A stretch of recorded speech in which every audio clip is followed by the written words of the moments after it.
որը հրապարակային է եւ բոլորը սրան ծանոթացած են կարծում եմ։ Լիլիթ Մինասյան։ Շնորհակալ եմ Տիկին Մանասյան կատարված աշխատանքի եւ զեկույցի համար։ Զեկույցում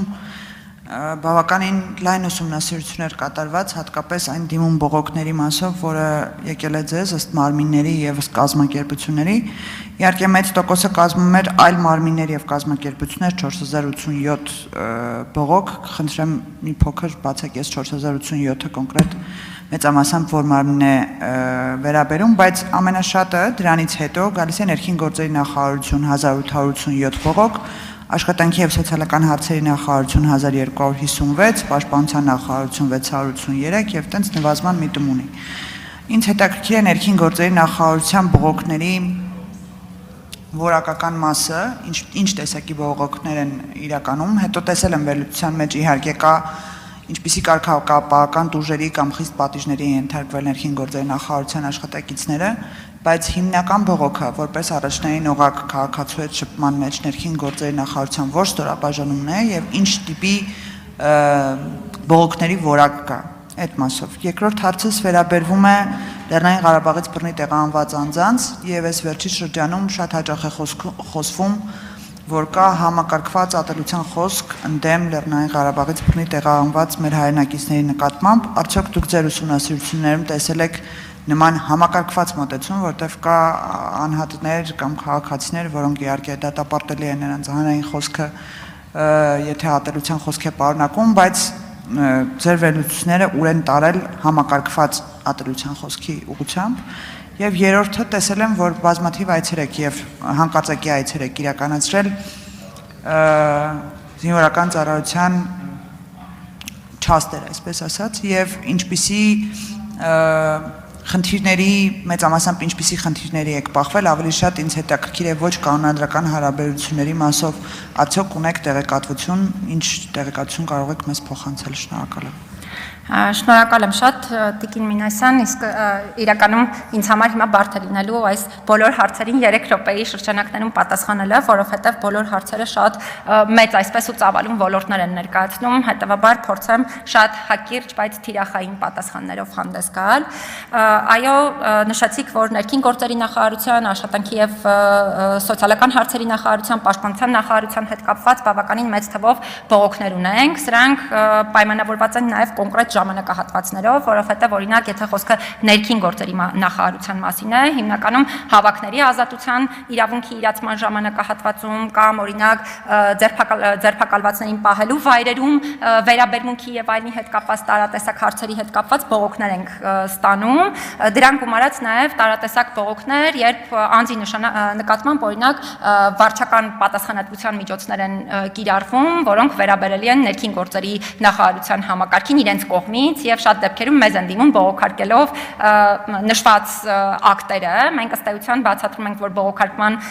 ընթացակարգ չենք այս ոլորտի հետ կապված, բայց լիքը դեպքերում մեր միջամտությամբ խնդիրները լուծվել են։ Աշխատանքի եւ սոցիալական հարցերի նախարարության հետ կապված կենսաթոշակների հարցեր, խնամքի հաստատություններ եւ այլն գրեթե այս բոլոր ոլորտների հետ կապված բողոքներ ստանում ենք։ Պաշտպանության նախարարության առումով տարատեսակ են բողոքները, հիմնականում մեծ թիվ են կազմում զորակոչի ժամանակահատվածում փորձաքննությունների հետ կապված բողոքները շատ մեծ թիվ են կազմում,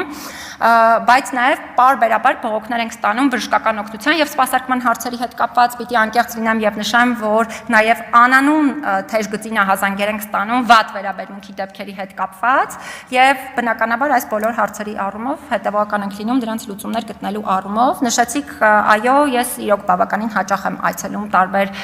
վայրեր, հաստատություններ, այդ թվում զորամասեր եմ բավականին հաճախ այցելում եւ ինքս էլ այստեղ խոսք գնաց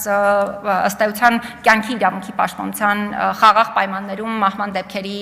մասին զինված ուժերում, պիտի նշեմ, որ դրանց մեծ մասի պատճառները շատ դեպքերում նաև հենց այդ ոչ կանոնադրային հարաբերություններն են, որոնք կարծում եմ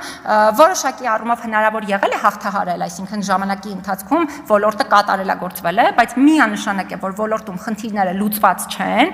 ավելին ասեմ, այն մեխանիզմները, որ ներդրվել են, օրինակ սպա հոգեբանի ինստիտուտ եւ այլն, թեև իրոք շատ լավ է, այսինքն սա կարևոր ներդրում է այս process-ում համակարգը զարգացնելու առումով, բայց հիմա էլ բավականին շատ են խնդիրները ոլորտում, օրինակ մասնագետները շատ դեպքերում բավարար գիտելիքներ չունեն ոլորտում ներգրավելու, թեև հիանալի մարդիկ են եւ այլն եւ այլն։ Եվ քանի որ շատ քիչ ժամանակ ինձ մնաց հարցին պատասխանելու, վերջին հատվածին անդրադառնամ,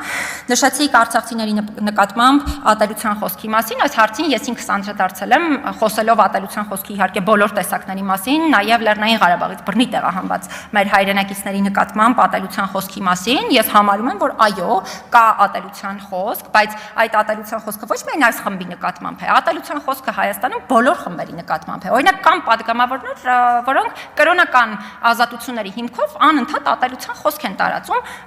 նորից սա շատ գործընկերային ասեմ, չպատկերացնելով, որ իրականում խոսքը ատելության խոսքի մասին է, որովհետև կան խոսքի տեսակներ, որոնք այո, մեր հանրությունը չի պատկերացնում, որ խտրական խոսք է իր էությամբ ըստ էության եւ ատելության խոսքի դրսևորում է կամ էթնիկ պատկանելության հիմքով։ Համակարգվածության մասին բնականաբար տեղեկատվություն չեմ կարող հիմա կամ եզրահանգում չեմ կարողանալ տեղեկատվություն ներկայացնել, որովհետև առնվազն պետք է համակարգման տարբերակները գտնել, բայց այն որ կա այդ խոսքը, սրա մասին միանշանակ խոսում եմ եւ այն որ դրա դեմ պետք է պայքարել, վստահաբար ասում եմ։ Արձագանք։ Շնորհակալություն։ Շնորհակալություն, ես մի փոքր արձագանք եմ հերթով ոլորտներին, խոսքս ներքին գործերի նախարարության ոլորտային ստորաբաժանումի մասին էր, որից էր ավելի շատ բողոքները, որտեղ ես կարծում եմ այն համակարգը, որ օրինակ զրույց է ներդրվել, օրինակ Պարեկային ինստիտուտը,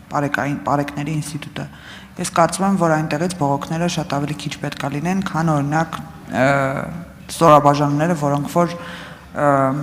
բարեփոխումների ընթացքը մի քիչ ավելի դանդաղ են տեղի ունենում, բայց ամենայն դեպս կընկալեմ ձեզնից բարեկայինների հետ կապված բողոքների քանակ ասեք կամ ծավալ ասեք տոկոսային հարաբերությամբ արդյոք մեծ են թե ոչ։ Թվեր չեմ ուզում, զուտ մեծ են թե ոչ։ Արցախցիների նկատմամբ ատելության խոսքի հետ կապված իհարկե կա, իմ խնդիրը այն էր, որ անընդհատ մեղադրվում է, որ կա համակարգված, ես զուտ հրապարակումների վերլուծությունների արդյունքների ակնկալում, բայց եթե չունեք այդպիսի վերլուծություն, խնդիր չկա։ Եվ երրորդ մասը կխնդրեմ զինվորական ծառայության մեջ գտնվող քաղաքացիներին տեղեկատվություն տալ այս ամբիոնից, ինչպես դիմել ձեզ կամ ինչպես դիմել այն դեպքերում, երբ կա կանոնադրական հարաբերությունների խախտումներ, իհարկե ընթացակարգերը ներքին ինստիտուտներով կան, բայց նաև անանուն մնալու պարագայում շատ հնարավոր է ձեզ դիմումները ավելի շատ լինեն։ Շնորհակալություն։ Շնորհակալ եմ անչափ Տիկին Մինասյան, ըստ էության զինծառայողներին տեղեկատվությունից սկսեմ, կարծում եմ բավականին տեղեկացված են մեր մասին, որովհետև նաև անձամբ ենք այցելում զորամասեր, բայց մի անգամ էլ տամ տեղեկատվությունը, մեր թեժգծի հեռախոսահամարն է 116 ու նորից նշեմ, որ ինչպես նշեցիք, անանուն են շատ դեպքերում, եթե խոսքը վատ վերաբերմունքի դեպքերի մասին է, հիմնականում զինծառայողներից ստանում ենք անանուն տարբերակով բողոքները կամ նրանց հարազատներից եւ շատ լավ է նաև որ նրանք դիտարկում են մեզ որպես այդպիսի մեխանիզմ, անդրադառնալով ներքին գործերի նախարարության ստորաբաժանումների հետ կապված հարցին նշեմ, որ վիճակագրություն ըստ էության մենք չենք վարում ստորաբաժանումների մասով, հա, թե որ ստորաբաժանումներից են ավելի շատ բողոքները, բայց ըստ էության կուզենամ արձանագրել, որ շատ մեծ թիվ են կազմում բողոքները, հատկապես հավաքների ժամանակահատվածում ուժ կիրառելիս, այսինքն ակնհայտ է, որ անհամաչափ ուժի կիրառման եւ այլնի հետ կապված հարցերն են բավականին շատ բարձրացվում, երկրորդը, երբ անձինք ԶՊՎ-ում են գտնվում այդ ժամանակահատվածի առնչությամբ, այսպես ասեմ, հա, նույնիսկ եթե որևէ բան տեղի չի ունեցել, գրեթե բոլոր դեպքերում մեզ ուղղակի զանգահարում են։ Տեղյակ եմ պահում, որ օրինակ այստեղ են, եթե կարիք է լինում, իհարկե արագ արձագանքման այցեր անում ենք, բայց շատ են մեծ զանգերը ԶՊՎ-ներից տարբեր հարցերի հետ կապված։ Ինչ վերաբերում է ատելության խոսքի հետ կապված հարցերին, ըստ էության տարբեր մեխանիզմներ կան ատելության խոսքի համակարգվածությունը գնահատելու, եւ այստեղ կուզենամ հատուկ արձանագրել, որ հատկապես կարեւոր է, որպեսզի հանրային գործունեություն իրականացնող անձինք ընդհանրապես չտարածեն խտրական խոսքի որևէ տեսակներ, որովհետև համակարգված է դառնում խտրական խոսքը այն դեպքում, երբ որ հատկապես հանրային գործունեություն իրականացնող անձինք են դա տարածում եւ հատկապես երբ որ օրինակ զանգվածային լրատվության միջոցներն են տարածում եւ այս առումով միանշանակ բոլոր խտրական խոսքերի տեսանկյունից շատ կարեւոր է, որպեսզի մենք կարողանանք բացառել հանրային գործունեություն իրականացնող անձանց կողմից խտրական խոսքի տարածումը, մեկ էլ մի բան հիմա այստեղից արձանագրեմ հատուկ, որովհետև մարդիկ դարձյալ շատ դեպքերում չեն պատկերացնում, որ